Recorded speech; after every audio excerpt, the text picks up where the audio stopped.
வணக்கம். பால பாடம், அதாவது 1ஆம் கிளாஸ் பாடம் இது. ஆனால் இதுதான் முக்கியமான பாடம். இது எல்லாமே எதுவுமே நகராது. எதை செய்வதற்கு முன் எதை செய்ய போகிறோம் என்ற எண்ணங்களை உருவாக்கி கொள்ள வேண்டும். அதை எழுதுங்கள். எழுதியதை செயல்படுத்த வேண்டும். எழுத முடியல அப்படின்னா சால்ஜாப் சொல்லாமல் கையில் இருக்க மொபைலில் ரெக்கார்டர்னு ஒன்று இருக்குது. பஸ்ஸில் போயிட்டுருக்கீங்க, ஞாபகம் வருதுன்னா ஒருத்தர் வாயால் சொல்லிக்கிட்டு வாயால் சொல்ல காதால் கேட்க மீண்டும் ஞாபகம் வந்து டக்குன்னு அந்த மொபைல் ஃபோனில் ரெக்கார்ட் பண்ணுங்க. பக்கத்தில் ஒருத்தர் இருந்தால் அவன் ஏதாவது நம்மளை தப்பாக எடுத்து அதெல்லாம் உனக்க அதெல்லாம் விட்டுருங்க, பண்ணவே பண்ணாதீங்க. எழுதாமல் ரெக்கார்ட் செய்யாமல் மறக்கும் பட்சத்தில் சோம்பேறித்தனம் உருவாகும், தோல்வி நிச்சயமாக அடைவீர்கள். இதுதான் பாலப்பாடம் முடியுது. இப்போ ஒரு செயலாற்றுவதற்கு ஒரு விஷயம் ஒன்று பண்ணுறோம் நம்ம. அதாவது வியாபாரத்தை பொறுத்த முடியும், முக்கியமாக வியாபாரம் தான். இதை வச்சு தான் நானே கொண்டு போகிறேன். கோர் காம்பீட்டன்ட் அப்படின்னு சொல்லுவாங்க. ஒரு பொருளை தயாரிக்கிறீங்க, அதை முழுமையான மனசோட, அதை பற்றி சிந்தனைகளோட, அதை பற்றி வெற்றி அடையணும்னு ஒரு வெறியோட. இந்த வெறிங்கிறது எப்படி இருக்கணும் அப்படின்னு ஒரு கான்செப்ட் ஒன்று சொல்கிறேன். தண்ணிக்குள்ளே விழுந்துட்டீங்க, ஸ்விம்மிங் தெரியாது, என்ன செய்வீங்க? கையை காலை ஆட்டியாவது நீங்கள் வெற்றி பெறணும்னு, அதாவது தப்பிச்சு வரணும்னு கையை காலை ஆட்டுவீங்க. காலை ஆட்டி ஒரு வழியாக மேலே வந்துடுவீங்க.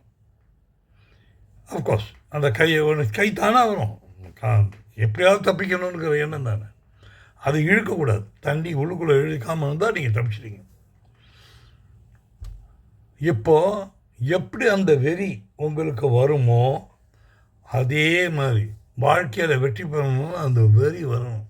அது பேர் ஃபயர் அப்படிமா. ஃபயர் உடம்பில் இருக்கணும். நான் வெற்றி பெறுவேன், நான் வெற்றி பெறுவேன், நான் வெற்றி பெறுவேன் அப்படின்னு ஒரு ஃபயர் இருக்கணும். அப்போ தான் ஒரு வெற்றியே பெற முடியும். ரைட். ஒரு பொருள் பண்ணுறான், இப்போ எப்படிலாம் வெற்றி அடைஞ்சிருக்காங்க அப்படின்னு நம்ம ஒரு சில உதாரணம்லாம் பார்க்க போகிறோம். நம்ம ஏற்கனவே சொன்னதே தான் திரும்ப திரும்ப சொல்கிறேன் நான். அந்த பொருளோட இல்லைன்னா நீங்கள் செய்யக்கூடிய ஒரு வேலையோட அதோட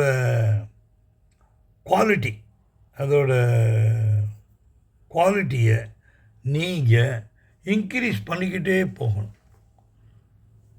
அந்த இன்க்ரீஸ் பண்ணிக்கிட்டே போகும்போது என்ன ஆகும் அப்படின்னா உங்களுக்கு அந்த இடத்துல வெற்றி ஸ்திரமாகும். நிரந்தரமான வெற்றியாக நிற்கணும். நான் ஒன்று சொன்னேனே அன்றைக்கி. இப்போ தினமலர் இருக்குது, வார மலர், வெள்ளி மலர், குழந்தைகளுக்காக ஒரு மலர், இது அத்தனையும் போடுறாங்க. மாதம் பிறந்தோடனே ஒரு ஜோசியம் போடுறதுக்கு ஒரு இடம் பண்ணுவோம். இப்போ இது என்ன, இதை போட்டுக்கிட்டே இருப்பான். இதை போட்டுக்கிட்டே இருக்கிறத பார்த்தீங்கன்னு வச்சுக்கோங்க, தட் இஸ் கால்ட் கன்சிஸ்டன்சி அப்படிங்கிறது. கன்சிஸ்டன்ட்னா ஒரு தொடர், ஒரே மாதிரி இருக்குது. ஒரு பொருள் நீங்கள் பண்ணுறீங்க அப்படின்னா அதோட குவாலிட்டி வந்து ஒரே மாதிரி.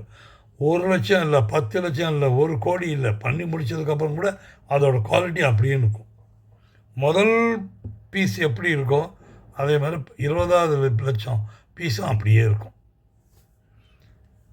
இப்போது தனித்தன்மை வாய்ந்ததுன்னு சொன்னேன் இல்லையா, கோர் காம்பீட்டன்ஸ். அதாவது அந்த பொருளோட இதை கொண்டு வந்துக்கிட்டே இருக்கிறதுங்கிறது.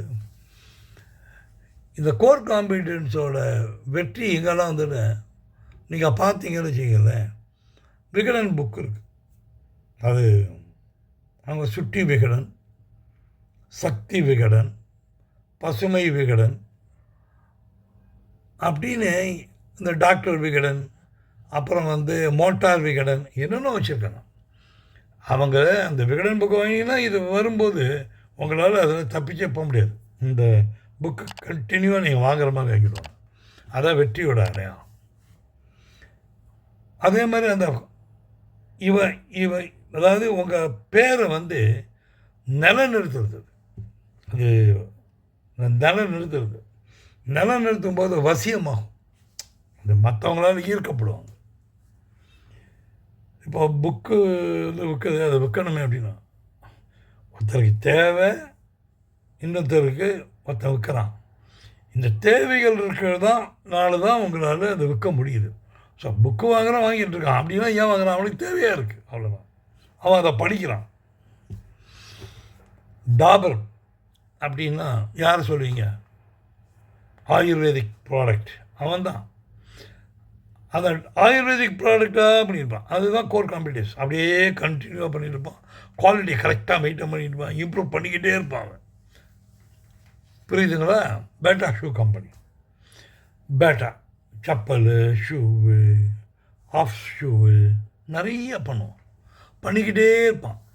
இதுக்கு அடுத்தது வந்து நீங்கள் பார்த்தீங்கன்னு வச்சுக்கல, செப்பல், அப்புறம் சாக்ஸு, அந்த ஷூ பாலிஷிங். அவன் வந்து அவன் பண்ணுறாங்களோ இல்லையோ தெரியாது.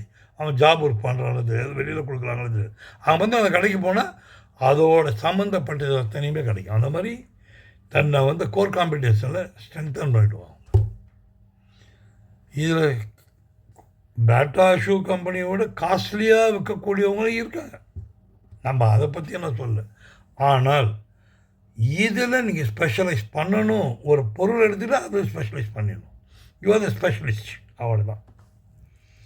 இது வந்து வியாபாரத்துக்கு தான் பொருந்தும்னு நினைக்கிறீங்களா? அந்த மாதிரிலாம் இல்லை. நீங்கள் திருச்சி பக்கத்தில் போனீங்கன்னா, இது இங்கே கூட இருக்கலாம், 1431 1431 பயோரியா பல்பொடி அப்படின்னு ஒரு பல்பொடி. அவங்க வைக்கிற நிறைய வேறு விதமாக இருந்தது. நான் சின்ன பிள்ளையாக இருக்கும்போது பார்த்துருக்கேன். அவங்க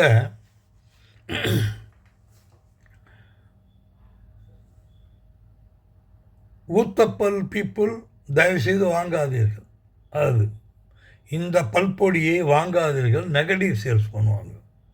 நான் பார்த்து எப்படின்னா, பல்லு சுத்தமாக ஆகிவிடும், அதனால் நீங்கள் வாங்காதீர்கள் அப்படிமா செய். ஏதாவது இதோட கான்செப்ட் என்ன அப்படின்னா, நான் முன்னையே சொன்ன மாதிரி செய், அதே வித்தியாசமாக செய். வியாபாரத்தோட கேந்திரம் என்னென்னா செய், அதே வித்தியாசமாக செய். ஒரு தனி மனிதன் தன்னை எப்படி நலநிறுத்திக்கிறான் அப்படிங்கிறதுக்கு பல உதாரணம் சொல்லலாம். நம்ம ஐயா இளையராஜா இருக்கார். லட்சக்கணக்கான பாடல் பட்டு அவர் அவ்வளோ இசையமைச்சிருக்காரு. ஒவ்வொன்றும் ஒவ்வொரு விதம். ஒவ்வொன்றும் ஏன் அதே சாரி காமா பாதாணி சாதனம் இல்லை இல்லை. அதுலேருந்து தன்னை குவாலிட்டியை இம்ப்ரூவ் பண்ணி போய்கிட்டே இருக்கார். இன்றைக்கி அதோட கான்செப்ட் என்னாச்சு? கார் எடுத்துக்கிட்டு அங்கே போகிறதுக்கு 1ஆம் ராவுன்னு சொல்ல மாட்டேங்கிறாங்க. கரெக்டாக என்ன ஒரு 12 13 இளையராஜா பாட்டை கேள்றேன். வரும்போது க்ரௌடு அவ்வளோவா இருக்காது. ஒரு 10 இளையராஜா பாட்டில் வீட்டுக்கு வந்துடலாம். அப்படி பேசக்கூடிய அளவுக்கு இளையராஜாவோட பாட்டு ஃபேமஸ் ஆச்சு. ஷேக் சின்ன மௌலானா அவர் நாதஸ்வர வித்வான், பெரிய ஆள். பாட்டு கேட்டால் வெச்ச கண் வாங்காமல் பார்க்கலாம். வளையப்பட்டி தவுல் ஸ்பெஷலிஸ்ட். அவங்க எல்லாருமே என்ன செய்கிறாங்கன்னா, அவங்க வாசிக்கிறதுலேயும் சரி, அவங்க பண்ணுற வேலையிலையும் சரி, முழு ஈடுபாடோட வேலை செய்கிறத கடமையாக நினைக்காம அது மேலேயே தன்னுடைய காதலை வெளிப்படுத்துகிறாங்க. அந்த செய்யும் தொழிலே தெய்வம், அது திறமை தான் நமக்கு முக்கியம்னு பாடுற மாதிரி அது மேலே ஒரு லவ் வந்துடுது. அது சேதுராமன் பொன்னுசாமி நாதஸ்வரம். 2 மணி நேரம் உட்காந்த இடத்த விட்டு நகர முடியாது. அப்படி பாடுவாங்க. ஆனால் ஒவ்வொன்றும் அவங்க சில மாற்றங்களை உருவாக்கி அந்த நாதஸ்வரத்தில் பாடலை அவங்களுக்குன்னு ஒரு தனி தன்மையை கொண்டு வந்தாங்க. காரக்குறிச்சி அருணாச்சலம் அவரை பற்றி கேள்விப்படாத ஆட்களே கிடையாது. அவங்க ஃப்ளூட்டு மௌலி நைட்டு குழந்த மடியில் வச்சுருந்தா ஃப்ளூட்டை கேட்டுட்டு தூங்கிடும். வயசானவங்க தானாக தூங்குவாங்க. அந்த அளவுக்கு ஃப்ளூட்டு மௌலி. எப்படி இதெல்லாம் உருவாச்சுங்கிறீங்க? அவங்க அந்த வேலையிலேயே ஒரு நல்ல நல்ல குவாலிட்டிஸ், ஐ மீன் விதவிதமான ராகங்களை மிக்ஸ் பண்ணி மக்களுக்கு பிடிச்ச மாதிரி நல்லா கொண்டு வந்துட்டாங்க. So quality quality quality core competence ஒரு ஒரு ஒரு ஒரு வேலை செய்கிற வேலை மேலே ஒரு லவ். இதெல்லாம் பண்ண பண்ண பண்ண பண்ண பண்ண பண்ண பண்ண நீங்கள் பெரிய ஆள். காசு பண்ணவன் தான் பெரிய ஆளுங்கிறது கிடையாது. ஒரு பேர் வாங்குறதும் பெரிய ஆள் தான். இன்றைக்கி பத்மஸ்ரீ அவார்டு அது இதெல்லாம் வாங்குறாங்க. அவனை பெரிய கோடீஸ்வரன் இருக்கணும் அவசியம்லாம் கிடையாது. அப்படி பார்த்தா மகாத்மா காந்தி என்ன கோடீஸ்வரனா என்ன? உங்கள் ரூபா நோட்டிலே அவர் தான் இருக்கார். ஆனால் அவர் யார்? தேசத்தந்தை.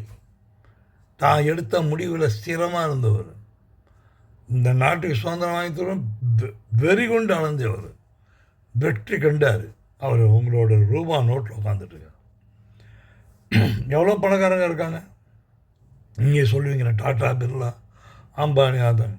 அவங்க பேர் என்ன பண்ணணும்? இது தேசத்தந்தை வந்திருக்காரு பேருங்க.